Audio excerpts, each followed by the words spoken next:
Alang sa atong mga kapusong Dabawenyo, planuhan na ang inyong weekend getaway sanglit duha ka long weekends ang ma-enjoy sa mga taga Davao City karong bulan sa Marso. Kini human gideklara sa Malacañang nga special non-working holiday karong Lunes, March 16, isip araw ng pasasalamat subay sa pagsaulog sa 89th araw ng Davao. Long weekend sab sa March 20, Biyernes, human gideklara sab kini sa Malacañang nga regular holiday sa tibok nasud alang sa pag-obserba sa Eid al-Fitr o ang pagtapos sa balaang bulan sa Ramadan sa atong mga kaigsuunang Muslim. Busa mga kapusong Dabawenyo, planuhan na ang inyong long weekend getaway.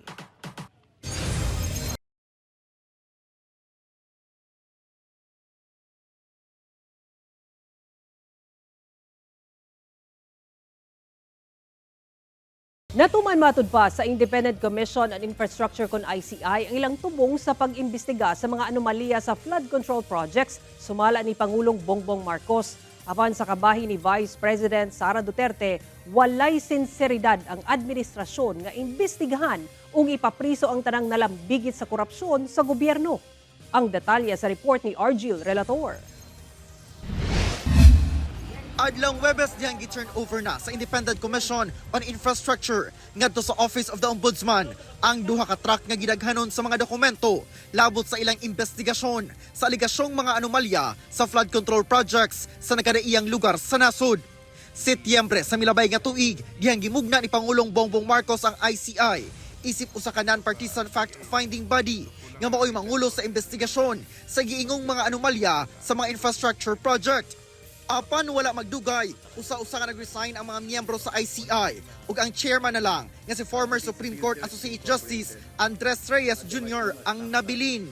Dihang gipangutana si PBBM kung i-abolish o magbutang og laing mga personalidad sa nabakanteng posisyon sa ICI. Well, right now, what the ICI is doing is that they are collating all of their findings because dadalhin nila, syempre they're also writing their final report. I think baka tapos na. But they, essentially, the ICI itself has made a determination that much of their work has already been done. Human na pa sa report sa Ombudsman, tan-awon pa kuno kung unsa pa ang mabuhat sa ICI. Sa kabahin ni Vice President Sara Duterte, hangtod karon wala pa'y nasilutan sa mga giingong anomalya nga nahitabo sa gobyerno. Well, mag-iisang taon na rin yan, ma'am. Simula nung sinabi ng dati ni Pangulong Marcos na mahiya naman kayo. No? Mag-iisang taon na yan. Hanggang ngayon, wala pa rin nananagot sa flood control scandal, sa katiwalian na nangyari sa 2023, 2024 at 2025 budget. Dugang sa bise nga makita sab nga timailahan kini nga wala sa ibuhaton ang administrasyon aron masulbad ang problema nga epekto sa giyera. Kung isang taon na itong corruption scandal na ito na walang nananagot at walang sinseridad ang administrasyon na imbestigahan at ipakulong lahat ng mga involved sa scandal na yan, makikita din natin na wala silang gagawin dito sa problema natin na darating dahil sa giyera sa Middle East. Kauban si Melchor Awing sa kamera. Ako si Argil Relator. 1 Mindanao.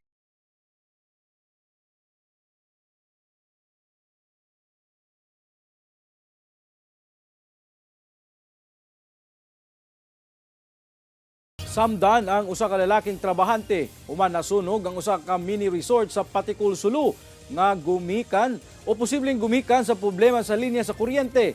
BFP adunay pahimangno kalabot sa overloading ug paggamit sa baratuhon nga electrical wire.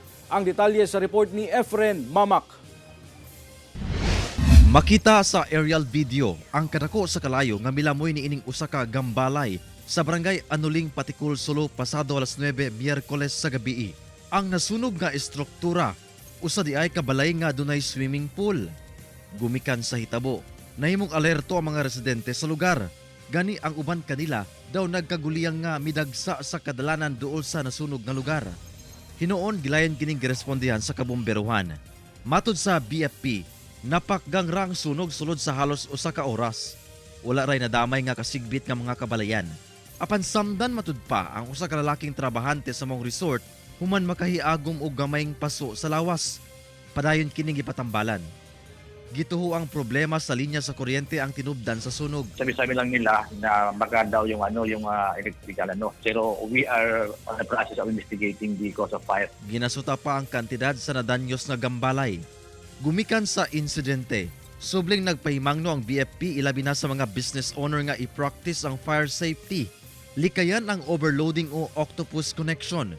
Ginadilisab ang paggamit og baratuhon nga electrical wire. Huwag gumamit ng basta-basta electrical wires. Karamihan sa mga residential, yung mga business owners, pumipilig ng mga yung mga mumurahing mga electrical wires. It may cause fire. Kauban si Bong Vicencio, Efren Mabak.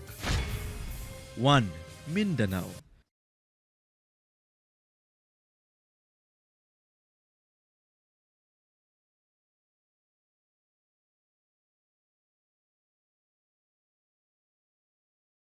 Mga trucker nga naga-deliver o mga produkto sa Butuan City, miundang una sa pagbiyahe kay malugi tungod sa taas nga presyo sa lana. Ani ang report? Makita ang pipila ka mga motorista nga padayong nagapatubil sa mga gasolinahan sa Butuan City luyo sa mahal nga presyo sa lana. Nagadula na karon sa kapin 70 hangtod halos 90 pesos ang kada litro sa mga produktong petrolyo sa mga gasolinahan sa syudad. Busa ang pipila ka trucker, temporaryong miundang sa pagbiyahe. Sumala ni Rauzil Karampatana, ang kanhi SK Federation President sa Butuan City nga dunay howling business.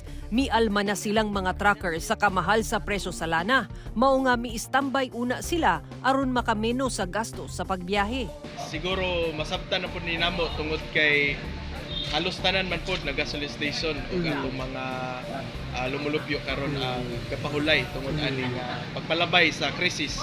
Dako umatod pa kini og epekto kanila nga mga negosyante. Imbis ang ginadaginot naton og gagmay na mga ginansya ato na lang gyud siyang ginasave tungod kay sa pagsaka sa krudo dili man po pwede nga pasak-an po no ang atong presyo sa pag-deliver no. Lakip sab sa apektado ang ubang driver nga igo na lang daw sa pag-antos sa karon tungod sa maong krisis. Ako bilang ito kay sila na po lang tuloy sa mga trabaho, sila po lang take up po sa mga driver. Sara Hilomen Velasco, 1. Mindanao.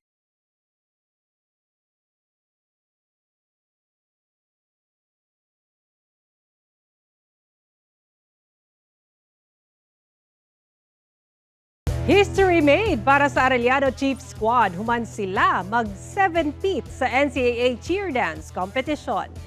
Karong Season 101, subling gipakita sa Arellano ang ilang kahana sa managlahing stunts. Ang ilang way to victory, communication ug teamwork. Sumala sa ilang team captain. Gitodo na daw nila karong season aron subling masakmit ang kampyonato. Second place ang Perpetual Altas Perp Squad, samtang third place ang Letran Cheering Squad.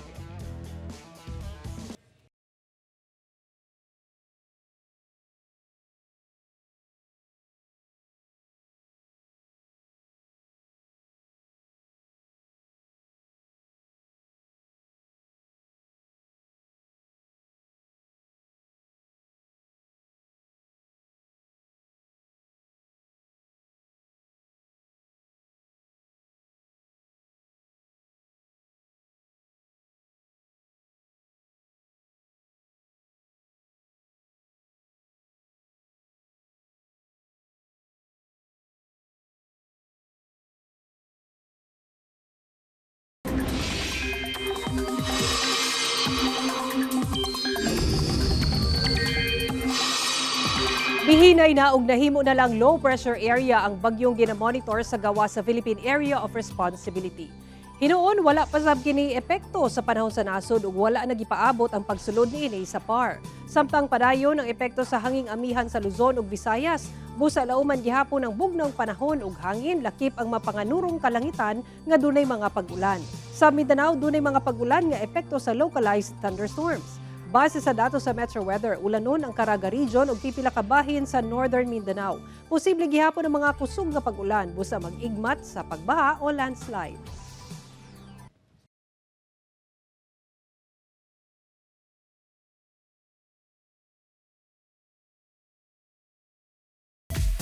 Usa ka makatandog nga istorya na sab ang makita sa magpakailanman ugma. Kini ang istorya sa gugma sa usa ka amo ug sa iyang kasambahay. Giuluhan kini nga Amo Ko, Mahal Ko nga gibidahan ni Raymond Bagatsing ug Katrina Halili. At ang iyang ilang makatandog nga istorya sa magpakailanman ugma March 14, 8:15 p.m. sa GMA.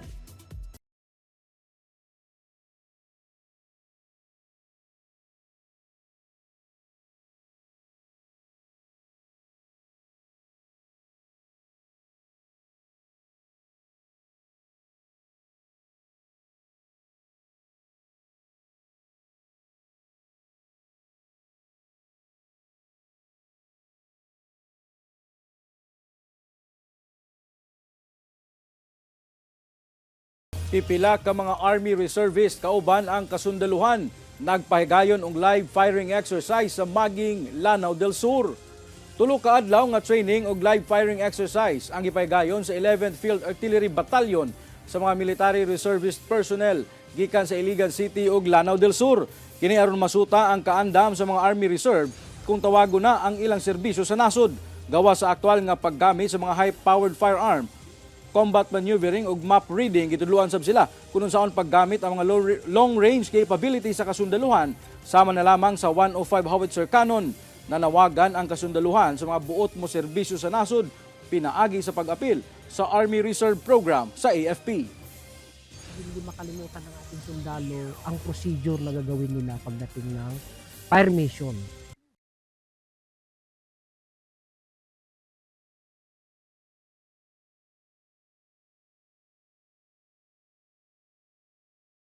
Gipatigbabaw sa mga kaigsuunang Muslim ang paghinatagay karong bulan sa Ramadan. Kini pinaagi sa paghatag og mga e-bike dili lamang sa mga sakop sa Muslim community lakip na sa non-Muslim sa Davao City. Ang detalye sa report ni Argil Relator. 34 ka mga electronic kung e-bikes ang ipanghatag sa Qatar Charity sa pakig-alayon sa AWN Relief and Development, Mercy Islamic Foundation ug City Government of Davao ngadto sa mga benepisyaryo sa Davao City. Nakadawat niini ang mga sakop sa unom ka Muslim tribe sa syudad ug dunay 5 nga mga Kristiyano. Sumala sa grupo nga walay dako o gamay nga programa basta makatabang sa tumunga mapalig-on ug mapalambo ang panginabuhian labi na kadtong naglisod sa kinabuhi. What we are giving to you is not just a charity, it's not just a dole-out, but of course this is a hand up because we are giving this as a tool to make your life better and empowered to uplift your livelihood. Inay kwarta, mas maayo matud pa nga panginabuhian ang ihatag aron mas mulungtad ang suporta alang sa ilang tagsatag sa kakabanay sa pangadlaw-adlaw nga panginahanglanon. Kakugi na lang matud pa ang gikinahanglan aron dunay mauli nga kita para sa ilang pamilya. Naway magamit natin ito sa tamang pamamaraan. Naway mapalago natin ang ating mga negosyo at sana matapos natin ang Ramadan na magiging masaya tayo. Nagkaroon tayo ng cleansing sa mga puso natin at marunong na tayo magpatawad. Nagpaabot sab sa ilang pasalamat ang mga benepisyaryo sanglit dako kining tabang kanila. Kauban si Jojo Solarte sa kamera. Ako si Argil Relator. 1 Mindanao.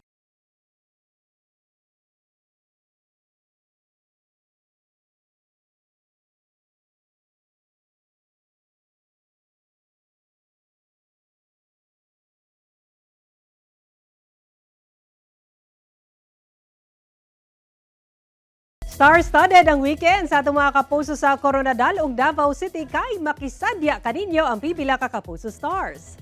Strut your way to the Pasundayag 2026 sa Coronadal City mga kapuso kay it will shine brighter kauban ang cast sa Born to Shine nga sili Zephanie, Michael Sager and Olive May. Ugma na kana Sabado, March 14 sa Esmeralda Sports Complex, Coronadal City sa alas 3 sa hapon. Samtang makisadi asab ang atong mga kapuso stars sa 89th araw ng Davao sa Davao City. It's a party like no other. Kauban ang cast sa Wag Kang Titingin nga sila Sofia Pablo, Charlie Fleming, Allen Ansay ug Anthony Constantino alang sa usa ka exciting Kapuso Mall show. Happening on Sunday, March 15 sa hapon sa Atrium Gaisano Mall of Turil sa Davao City sa alas 4 sa hapon.